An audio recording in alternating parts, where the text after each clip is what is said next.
Oxford Bookworms, Stage 1.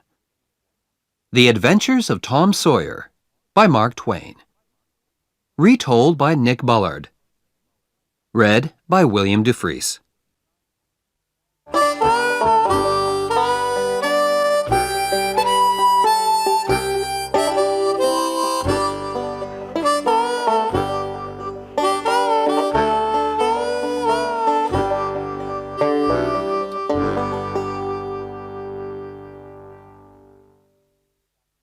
Chapter 1. Tom and his Friends. Tom! Tom! Where are you? No answer. Where is that boy? When I find him, I'm going to... Aunt Polly looked under the bed. Then she opened the door and looked out into the garden. Tom! She heard something behind her. A small boy ran past, but Aunt Polly put out her hand and stopped him. Ah, there you are. And what's that in your pocket? Nothing, Aunt Polly. Nothing? It's an apple. I can see it. Now listen, Tom. Those apples are not for you. And Oh, Aunt Polly! Quick! Look behind you! So Aunt Polly looked, and Tom was out of the house in a second. She laughed quietly. Oh, I never learn. I love that Tom, my dead sister's child. But he isn't an easy boy for an old lady. Well, it's Saturday tomorrow, and there's no school. But it isn't going to be a holiday for Tom. Oh, no. He's going to work tomorrow. Saturday was a beautiful day. It was summer, and the sun was hot, and there were flowers in all the gardens. It was a day for everybody to be happy. Tom came out of his house with a brush and a big pot of white paint in his hand. He looked at the fence. It was 3 meters high and 30 meters long. He put his brush in the paint and painted some of the fence. He did it again. Then he stopped and looked at the fence, put down his brush, and sat down. There were hours of work in front of him, and he was the unhappiest boy in the village. After 10 minutes, Tom had an idea. A wonderful idea. He took up the brush again and began work. He saw his friend, Joe Harper, in the street. But he didn't look at him. Joe had an apple in his hand. He came up to Tom and looked at the fence. "I am sorry, Tom." Tom said nothing. The paintbrush moved up and down. Working for your aunt, said Joe. I'm going down to the river. I'm sorry you can't come with me. Tom put down his brush. You call this work? He said. Painting a fence, said Joe. Of course it's work. Perhaps it is, and perhaps it isn't. But I like it, said Tom. I can go to the river any day. I can't paint a fence very often. Joe watched Tom for about 5 minutes. Tom painted very slowly and carefully. He often stopped, moved back from the fence, and looked at his work with a smile. Joe began to get very interested and said, Tom, can I paint a little? Tom thought for a second. I'm sorry, Joe. You see, my aunt wants me to do it because I'm good at painting. My brother Sid wanted to paint too, but she said no. Oh, please, Tom, just a little.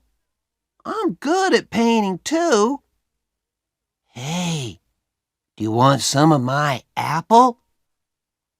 No, Joe, I can't. Okay, you can have all my apple. Tom gave Joe the brush. He did not smile, but for the first time that day, he was a very happy boy. He sat down and ate Joe's apple. More friends came to laugh at Tom, but soon they all wanted to paint too. By the afternoon, Tom had 3 balls, an old knife, a cat with one eye, an old blue bottle, and a lot of other exciting things. He was the richest boy in St. Petersburg. And the fence, all 30 meters of it, was a beautiful white. He went back to the house. Aunt Polly, can I go and play now? Aunt Polly came out of the house to look. When she saw the beautiful white fence, she was very pleased. She took Tom into the house and gave him an apple. Well, you can go and play, but don't come home late. Tom quickly took a second apple and ran off. On Monday morning, Tom didn't want to go to school, but Aunt Polly got him out of bed and then out of the house. In the street near the school, he met his friend Huckleberry Finn. Huck had no mother, and his father drank whiskey all the time. So Huck lived in the streets. He didn't go to school. He was always dirty, and he never had a new shirt. But he was happy. The mothers of St. Petersburg didn't like Huck, but Tom and his friends did. Hello, Huck, said Tom. What have you got there? A dead cat. What are you gonna do with it? Asked Tom. I'm gonna take it to the graveyard tonight, Huck said. At midnight. A dead cat can call ghosts out of their graves. I never heard that, said Tom. Is it true? Well, I don't know, said Huck.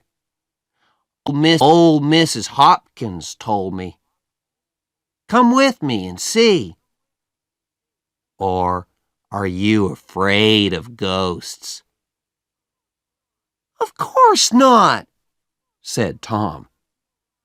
Come and meow for me at my window at 11 o'clock. After this, Tom was late for school, and the teacher looked at him angrily. Thomas Sawyer, why are you late again? He said. Tom began to speak, and then stopped. There was a new girl in the schoolroom. A beautiful girl with blue eyes and long yellow hair. Tom looked and looked. Oh, how beautiful she was. And in 2 seconds, Tom was in love. He must sit next to her. But how? In the girls' half of the room, there was only one empty chair, and it was next to the new girl. Tom thought quickly, and then looked at the teacher. I stopped to talk with Huckleberry Finn, he said. The teacher was very, very angry. Boys were often late for school. That was bad. But talking with Huckleberry Finn was worse. Much worse. The teacher took his stick, and 2 minutes later, Tom's trousers were very hot, and the teacher's arm was very tired. Now, Tom Sawyer, you go and sit with the girls. Some of the children laughed. Tom walked to the chair next to the new girl, sat down, and opened his book. The other children began to work again. After 10 minutes, the girl looked up. There was an apple on the table in front of her. She put it back on Tom's half of the table. A minute later, the apple was in front of her again. Now it stayed. Next, Tom drew a picture of a house and put it in front of her. That's nice, the girl said. Now draw a man. Tom drew a man next to the house. The man was taller than the house, and he had very big hands and very long legs. But the girl liked him. Can you draw me now? She asked. Tom drew a girl next to the man. You draw beautifully. I can't draw pictures. I can teach you, said Tom. After school. Oh, please? What's your name? Tom asked. Becky. Becky Thatcher. Just then, Tom felt a hand on his head. It was the teacher.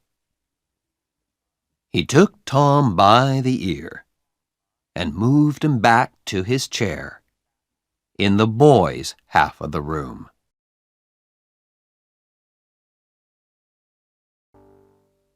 Chapter 2. In the Graveyard. That night, Tom went to bed at 9:30. He waited for Huck's meow, and at 11 o'clock, it came. He climbed quietly out of the bedroom window, and then he and Huck walked out of the village with the dead cat. The graveyard was on a hill, about a mile from St. Petersburg.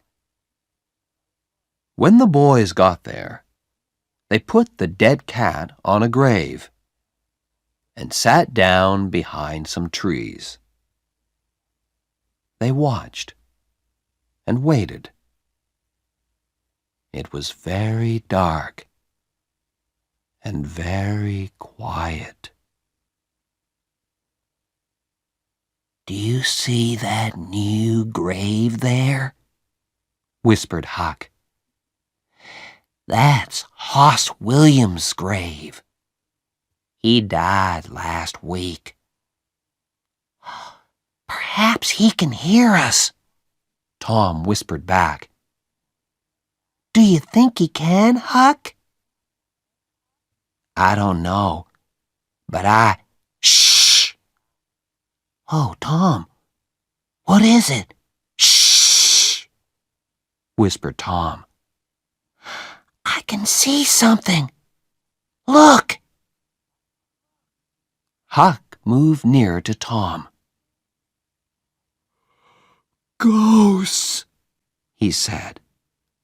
3 of them. They're coming here, Tom. Oh, let's go home. They can't see us, Tom whispered. Not here. Ghosts can see through trees, said Huck unhappily. They can see through everything. The ghosts moved quietly through the graveyard and came nearer to the trees. Huck and Tom watched, very afraid. Then, after a minute, Huck said, Tom, they're not ghosts. That's Muff Potter. So it is. And that's Injun Joe. And the other man is Dr. Robinson. What are they doing here? They're grave robbers, Tom. They're going to rob a grave. My father told me about it. The doctor wants a dead body, you see. He cuts it up because he wants to learn about... Shh, said Tom. They're getting near. The 3 men stopped at Hoss Williams' grave, and Injun Joe and Muff Potter began to dig. 10 minutes later, the grave was open. Now, Doctor, said Muff Potter, you want us to take the body to your house? That's $5 more. No, said the doctor. I gave you the money this morning. I'm not giving you any more. Now you listen to me, Doctor, said Injun Joe. I want that money. Do you remember a day 5 years ago? I came to your house and asked for something to eat, and you gave me nothing. Nothing. So give me that money. He took the doctor's arm. But suddenly, the doctor hit him, and Injun Joe fell to the ground. Don't hit my friend, cried Muff Potter. He jumped on the doctor, and the two men began to fight. It all happened very quickly, and the two boys watched with open mouths. Injun Joe got up. He had Muff Potter's knife in his hand now, and he moved behind the doctor. Then the doctor hit Muff Potter on the head. Muff fell to the ground. And at the same moment, the knife in Injun Joe's hand went into the doctor's back. The doctor fell to the ground on top of Muff Potter, and he did not move again. The two boys could watch no more. Very quietly, they moved away from the trees and then ran out of the graveyard and back to the village. Injun Joe stood by Hoss Williams' grave and looked down at the two men. Then he put the knife into Muff Potter's hand and sat down. 3, 4, 5 minutes went by.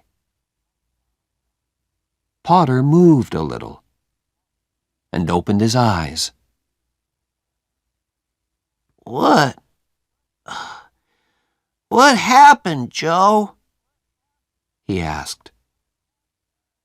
This is bad, Muff, said Joe. Why did you kill him?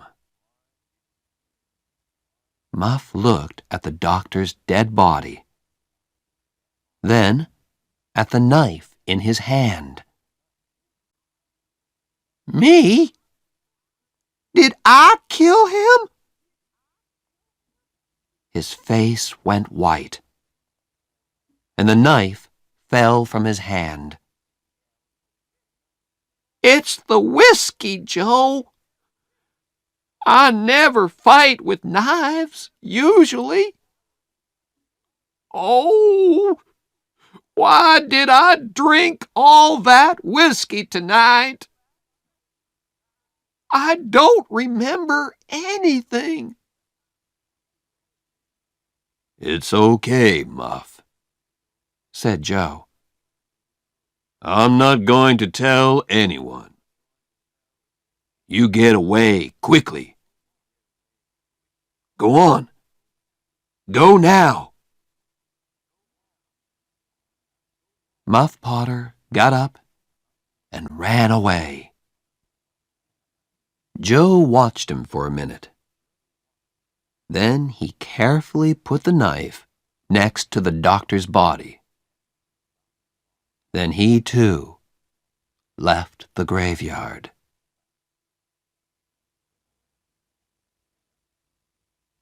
The next day, the sheriff's men found the doctor's body in the graveyard and Muff Potter's knife. That night, Muff came to the graveyard to get his knife. But the sheriff's men were there, and they took Muff to St. Petersburg's little jail. And there Muff sat for 4 weeks and waited for his trial. Tom and Huck could not forget that night in the graveyard. They were very unhappy and very afraid. "What are we gonna do?" said Tom. "Muff Potter didn't kill the doctor. Injun Joe did. We saw him." I know, Huck said. "But what can we do? We can't tell anyone. I'm afraid of Injun Joe. He's dangerous. And he's a killer. Do you want a knife in your back?" "Yes, I'm afraid of him too," Tom said. He thought for a minute. "I'm sorry for Muff Potter. But you're right, Huck. We can't tell anyone about Injun Joe."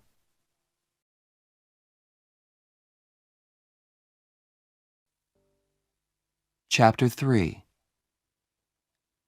On Jackson's Island. The summer holidays came, and there was no school. Tom didn't want to think about Muff Potter and Injun Joe, but it wasn't easy. At night, when he was in bed, he saw Injun Joe's face in the dark, and he couldn't sleep. But he couldn't talk to anyone about it. One hot summer's day, he and Joe Harper were down by the Mississippi River. They sat and watched the boats, and fished and talked. "Let's get away from here," said Tom suddenly. "Let's go and do something exciting somewhere." "Okay," said Joe. "But what? And where?"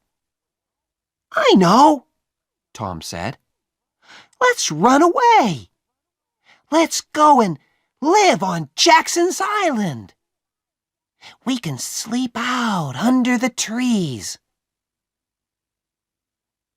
Jackson's Island was in the Mississippi, 3 miles south of St. Petersburg.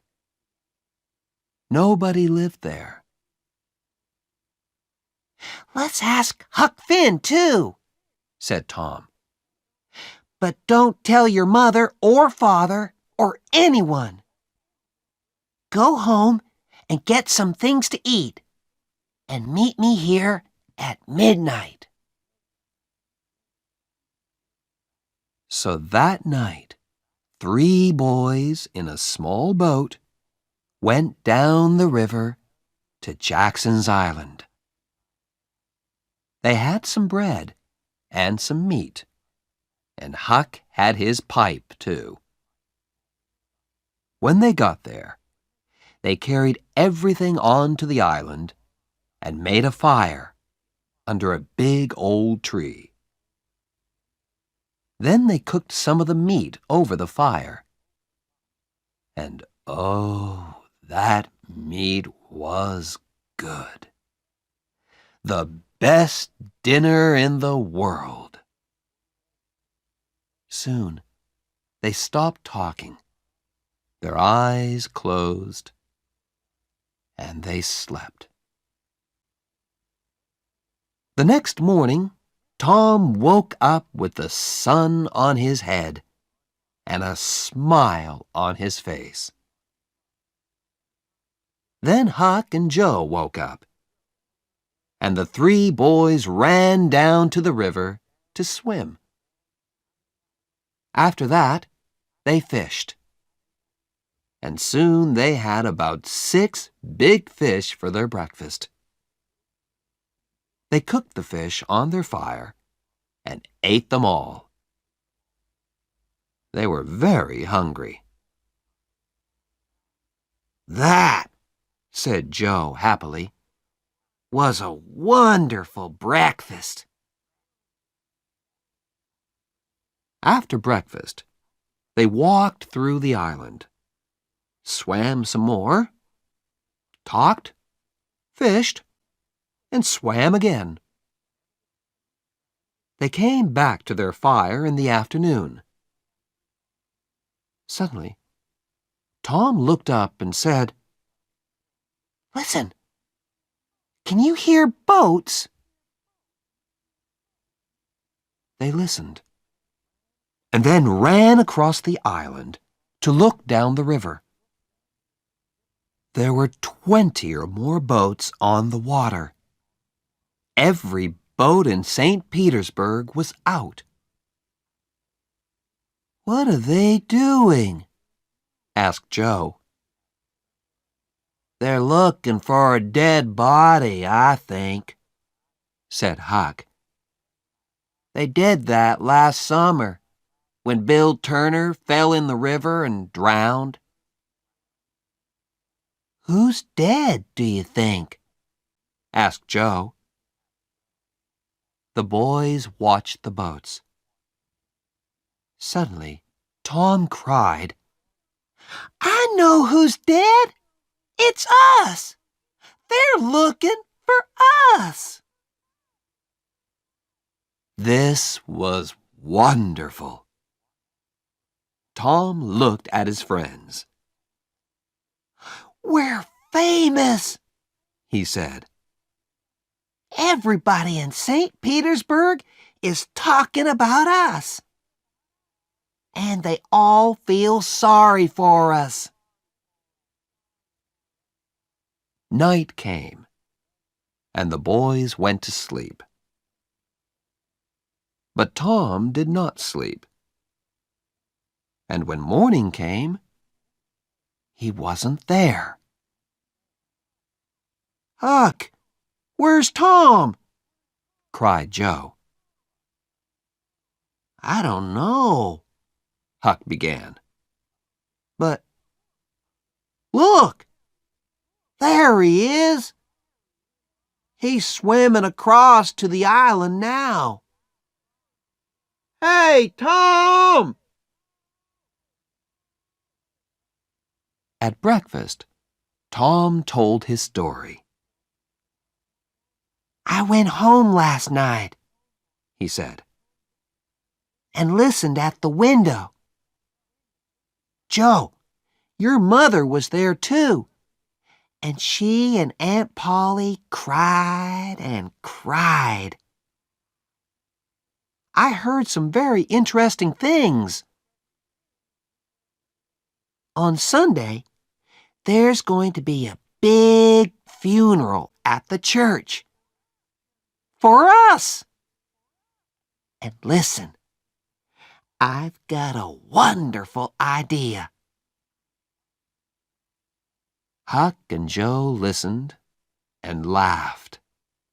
And yes, it was a wonderful idea. That night, the boys cooked some more fish. And after dinner, Huck got out his pipe and began to smoke. "Can we smoke too?" asked Tom. "I want to learn." So Huck made pipes for Tom and Joe, and the 3 boys sat and smoked. "Hey, I like smoking," said Tom. "It's easy." "It's nothing," said Joe. "I'm going to smoke every day." But after 10 minutes, Tom and Joe got quieter and quieter, and their faces went an interesting color. I'm going for a little walk now, said Tom. He stood up carefully and walked away into the trees. Me too, said Joe, quickly. The two boys came back an hour later, but they didn't smoke their pipes again. On Sunday morning, there were no happy faces in St. Petersburg. Aunt Polly and Joe's mother and father were in the church, and all the boys' friends. The minister said some very nice things about the three boys, and the boys' families cried and cried. Everybody cried, and little Becky Thatcher did not stop crying for 1 second. There was a small noise at the back of the church, but at first nobody heard it. Then the minister looked up and suddenly stopped speaking. Everybody turned to look. Their mouths opened and stayed open. And into the church came the three dead boys. Tom first, Joe next, and then Huck. For a second, nobody moved or spoke. And then the noise began. Aunt Polly and Joe's mother ran to the boys and took them in their arms. Aunt Polly cried and laughed and cried again. "Oh, Tom," she said, "you're a bad boy, but I love you." Suddenly, the minister called out, "Oh, happy days! Sing, good people of St. Petersburg! Sing and be happy!" and everybody sang and smiled and laughed for a long time. It was St. Petersburg's happiest funeral. The weeks went by, and the judge came to St. Petersburg. On the day before Muff Potter's trial, Huck and Tom met in the street near Tom's house. Huck was unhappy. "Tom, you didn't tell anyone about, you know." "No, I didn't. But Huck, what about Muff? People are saying he's the killer, and he's going to die." "But we can't tell anyone about Injun Joe," said Huck. "I don't want to die too. Do you?" No, Tom didn't want to die. But he couldn't forget Muff Potter's face in the jail. Old, tired, and unhappy. And Injun Joe was a free man. It wasn't right. That night, Tom came home late and very excited. He could not sleep for 2 or 3 hours. The next morning, all the village was at Muff Potter's trial. Injun Joe was there, too. Muff waited, a tired old man with a dirty face. The judge began the trial. Questions, questions, questions. Answers, answers, answers. And the answers were all bad from Muff Potter. Yes, I found the knife in the graveyard, next to Dr. Robinson's body. Yes, that's Muff Potter's knife. He always carries it.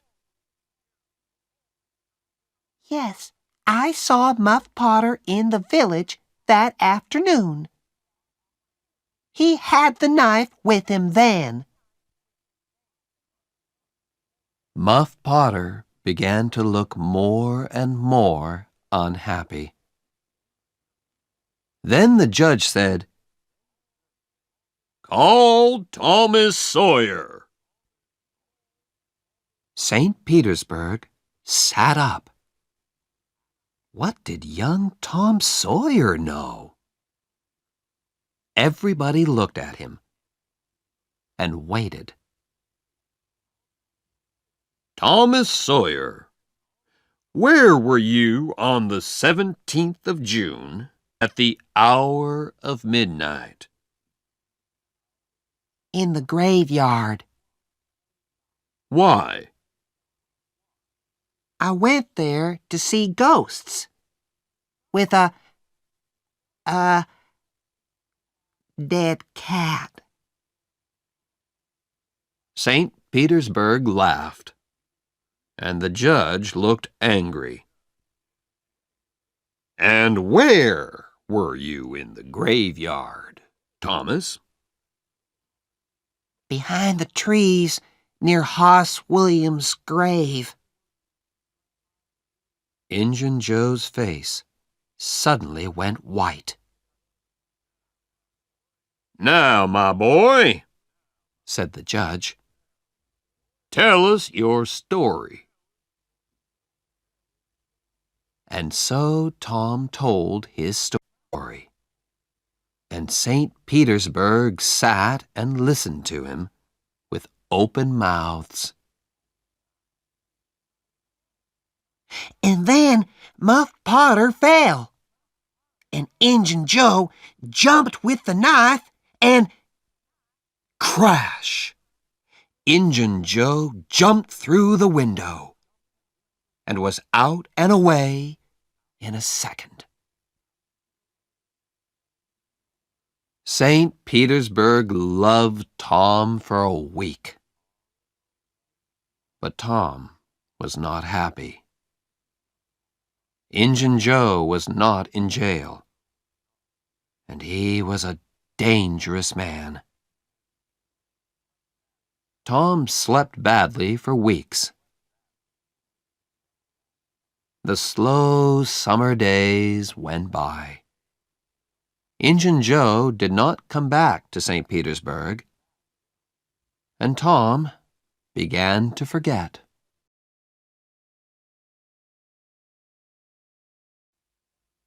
Chapter 4. Treasure. There is a time in every boy's life when he wants to go and dig for treasure. And that time came for Tom.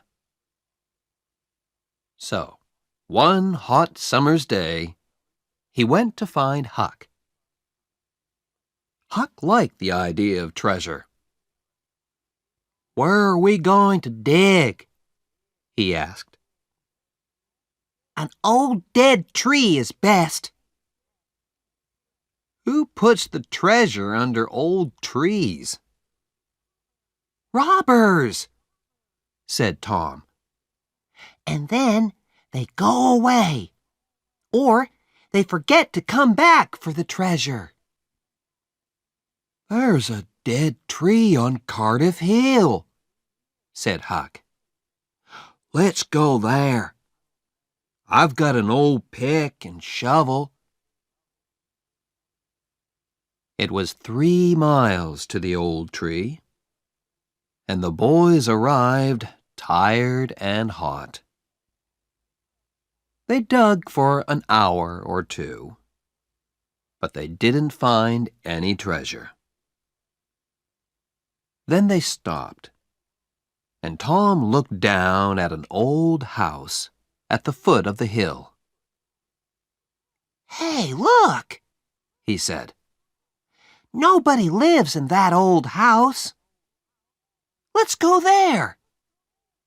Old houses are always good for treasure. Good for ghosts, too, said Huck.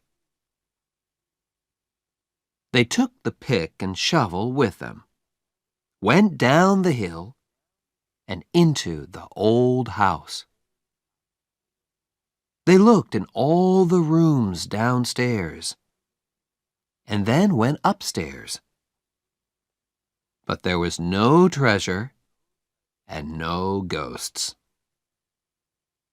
Then they heard a noise. Shh, said Tom suddenly. What's that? Ghosts, whispered Huck. There were holes in the floor, and through them the boys could see into the rooms downstairs. No, Tom whispered. It's two men. One is the old Spaniard. He came to live in the village last week. I don't know the other man. Shh, let's listen to them. The two men sat down on the floor. The Spaniard had a green hat and long white hair. The other man was small and dark. He took out a bag and began to open it.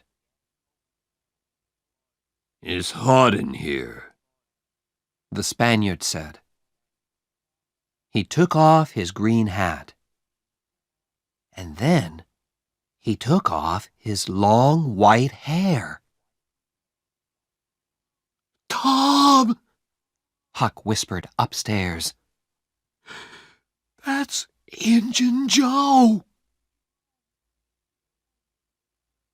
We took $650 when we robbed that house, said the second man. He took some money out of the bag. We can take $50 with us now. What are we going to do with the 600? "Leave it here," said Injun Joe. "We can come back and get it next week. Here, give me the bag." He walked across the room to the fireplace, moved two big stones from the floor, and began to dig with his knife. Upstairs, the two boys watched excitedly. Treasure! $600 of wonderful treasure! Injun Joe stopped digging. "Hello, what's this?" he said. "There's something here. It's an old box." The two men got the box out and opened it. It's money, said Injun Joe's friend. Injun Joe put his hand into the box. "There are thousands of dollars here," he said, and the two men looked at the money with happy smiles. but who? Began Injun Joe's friend. Don't ask, Injun Joe said. it's our money now. We can't take it with us today, Said his friend. What can we do with it? Put it back under the floor? Yes, Said Injun Joe. Happy faces upstairs. no, Very unhappy faces upstairs. let's put it under the cross. Nobody goes there. We can take it there tonight. When night came, the two men carried all the money away. The boys did not go after them because they were afraid of Injun Joe. But they wanted very much to find that cross.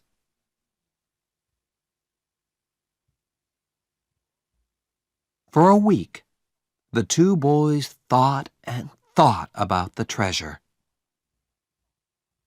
It was under the cross. But where was the cross?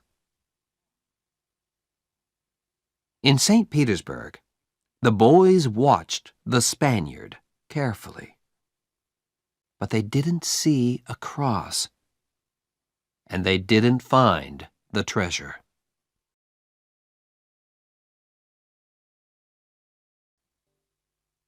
Chapter 5. In the Cave. The next Saturday was Becky Thatcher's birthday, and all Becky's friends were very excited. It's going to be a wonderful day, Becky told Tom. We're going to have a picnic by the river, and after that, we can visit McDougal's cave. So in the morning, a big boat took Becky, Tom, and all their friends down the river. There were some older children on the boat, too. But all the mothers and fathers stayed at home. Picnics are better without them. And it was a very happy, noisy picnic. After the picnic, the children took out their candles and ran up the hill to the cave. The mouth of the cave was dark, and some of the children were afraid at first. But caves are exciting. So in the end, everybody went in. McDougal's cave was very, very big, with hundreds of tunnels and rooms. The tunnels went up, down, and into the hill for miles. You could walk for days in McDougal's cave. Nobody knew all the cave, but many people knew the tunnels near the door. You could play all day in these tunnels. Tom, of course, knew them well. For hours, the children walked and ran through the cave, up and down the tunnels, in and out of the rooms. In the evening, they came out and walked down the hill to the boat, tired but happy. When the boat arrived back in St. Petersburg, it was dark. Huck Finn saw the boat, but he did not know about the picnic. He did not go to birthday picnics, of course, because the mothers of St. Petersburg did not like him. But tonight, Huck was only interested in treasure. Injun Joe's treasure. Injun Joe was in an old building by the river, and Huck waited in the street near the building. Perhaps, he thought, Injun Joe's cross isn't there, and the box of money. I must wait and watch. I can tell Tom about it tomorrow. But Injun Joe didn't come out. At midnight, it began to rain, and Huck waited all night in the cold street. In the morning, he could not move, and he could not speak. He felt cold, then hot, then cold, then hot again. Mrs. Douglas, a woman from the church, found him in the street. She took him to her home and put him to bed. And there he stayed for 2 weeks. He was very ill, and so he did not hear about Tom and Becky. But on Sunday morning, all St. Petersburg knew about Tom and Becky, because they were not on the boat when he came back to the village. Where were they? Were they lost in the cave? And were they alive or dead?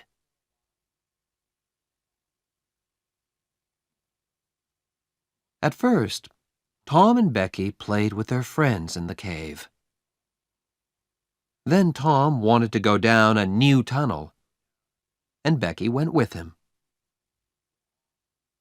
They walked and talked, and went into a second tunnel, then a third. Sometimes Tom put a mark with candle smoke on the tunnel wall. He wanted to find the mouth of the cave again.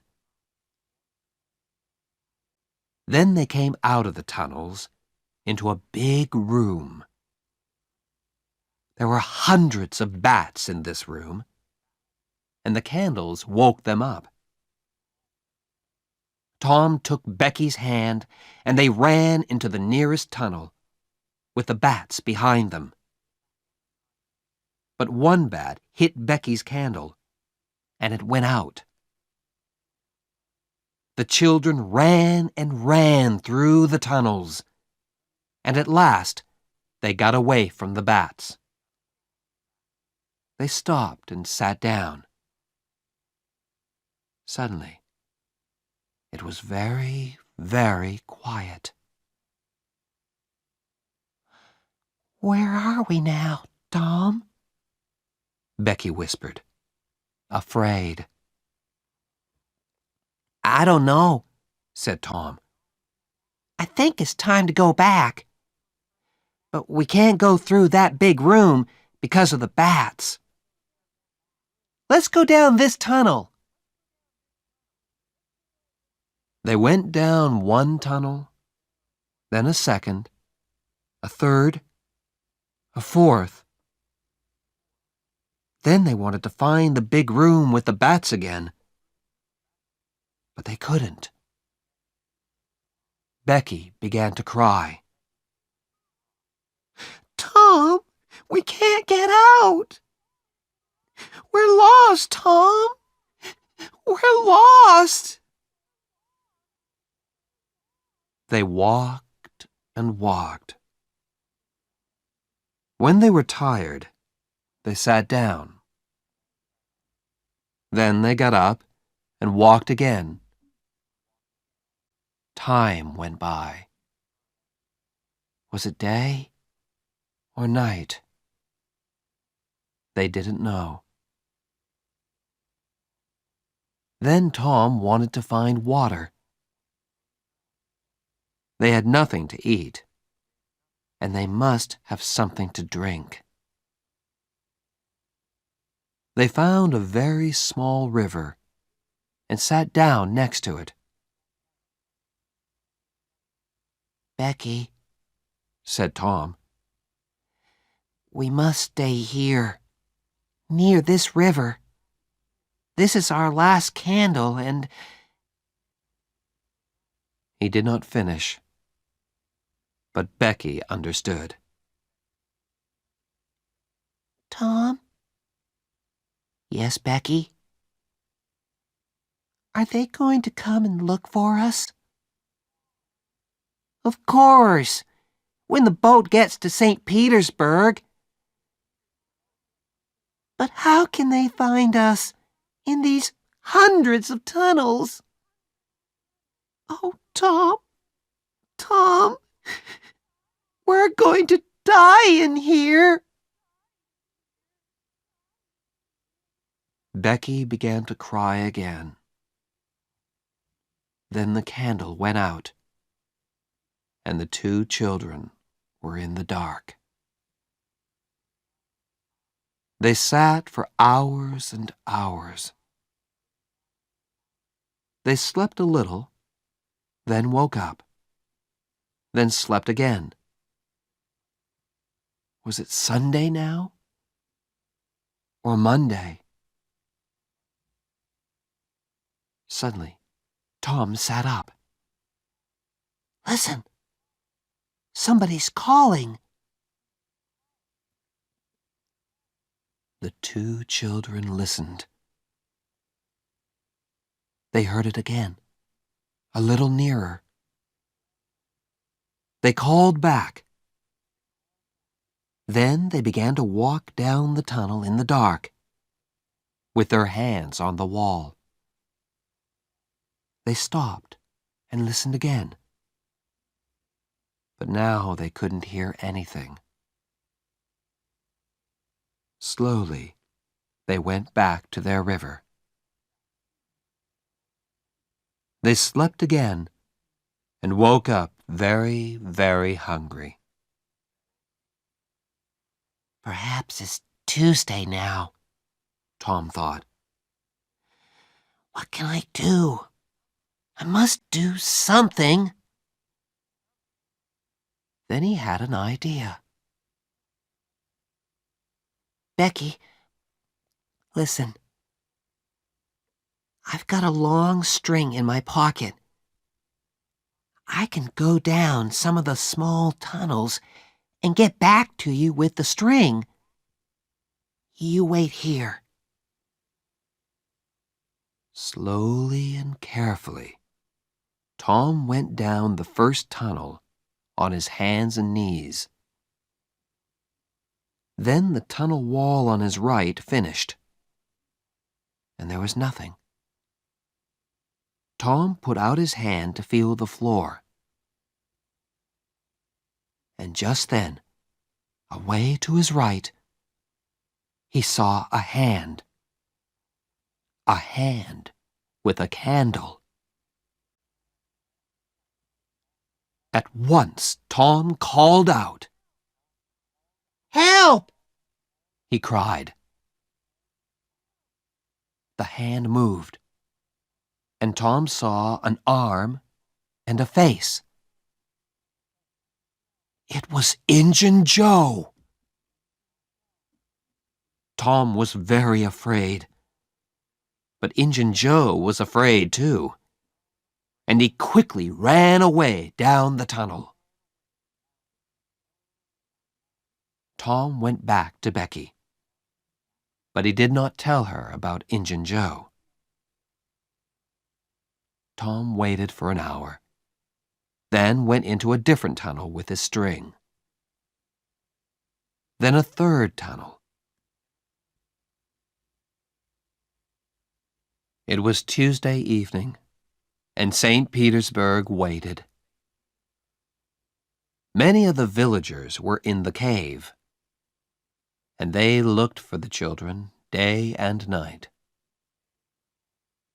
But they heard nothing, saw nothing, and found nothing. Then, late that evening, there was a sudden noise in the streets. People began to run to the Thatcher's house. They're here! Becky and Tom are here! Most of the village came to listen to Tom's story. It was in the 6th tunnel, He told them. I went to the end of my string, and suddenly I could see daylight.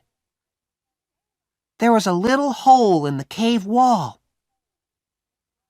I put my head out, and there was the river, right under my nose. I went back and got Becky, and we climbed out through the hole. Then we stopped a boat on the river. We were 5 miles from the mouth of the cave.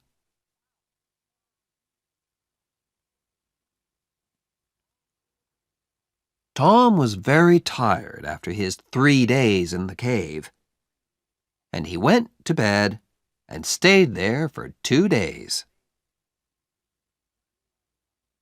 He heard about Huck and went to see him on Sunday, and then every day. But Mrs. Douglas was always in the room. You can just say hello, She told Tom. and then you must go. Huck is very ill, and he needs to sleep. So Tom could not talk about anything exciting, and he could not tell Huck about Injun Joe. One day, about 2 weeks after the picnic, Tom was in Becky's house, and her father came in. Well, Tom, Mr. Thatcher said, would you like to go back to the cave again one day? I'm not afraid of that cave, said Tom.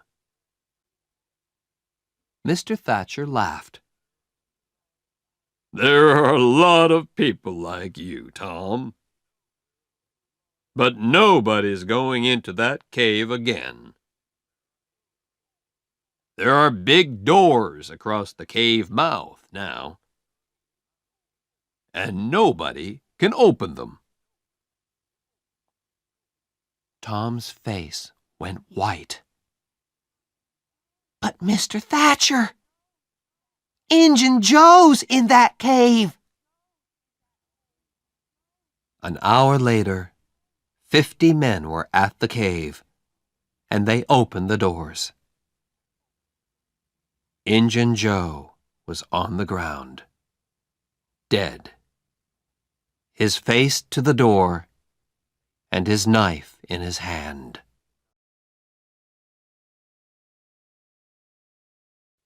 Chapter 6.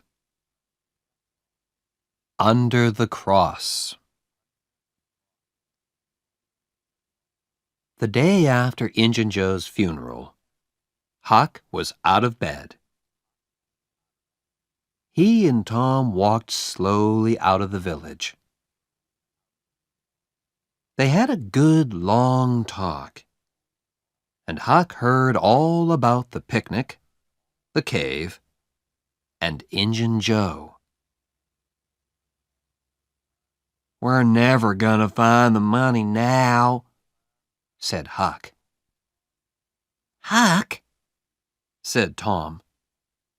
the money isn't in St. Petersburg. It's in the cave. I know it is. Why was Injun Joe in the cave? Because he took the box of money there, right? Huck looked excited. Say that again, Tom. The money's in the cave. And we can get to it easily. Let's go there now. I've got some candles and a long string. We can take a boat and put it back later.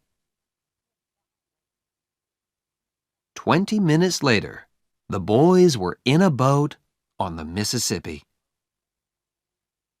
They went 8 miles down the river, and then Tom stopped by some small trees. Here we are, he said. Tom's hole was just behind the trees. Tom took a candle and climbed in. Huck climbed in after him. Injun Joe never found this hole, said Tom. Or he did find it and couldn't get through it. It's very small. The boys went carefully through the tunnels with their string. Then Tom stopped. I saw Injun Joe about here, he said. And look, Huck, there's the cross. There was a big smoke cross on the tunnel wall. The boys looked up and down the tunnel, but there was no box of money. Injun Joe said, under the cross, said Tom. Perhaps it's under the ground. Look, we can move these stones. The boys took their knives and began to dig by the tunnel wall. Very soon, they found a second, smaller tunnel under the wall. They climbed down into it and came into a small room. There was a bed, 2 whiskey bottles, some old shoes, and the box of money.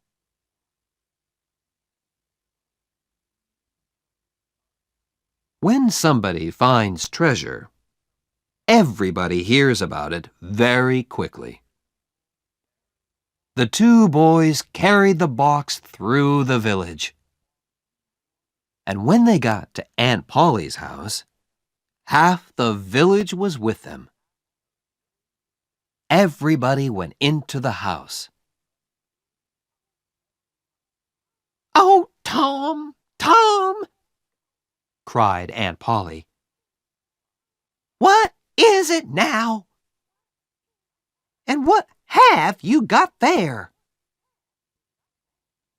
Tom put the box on the table and opened it. There were $12,000 in that box.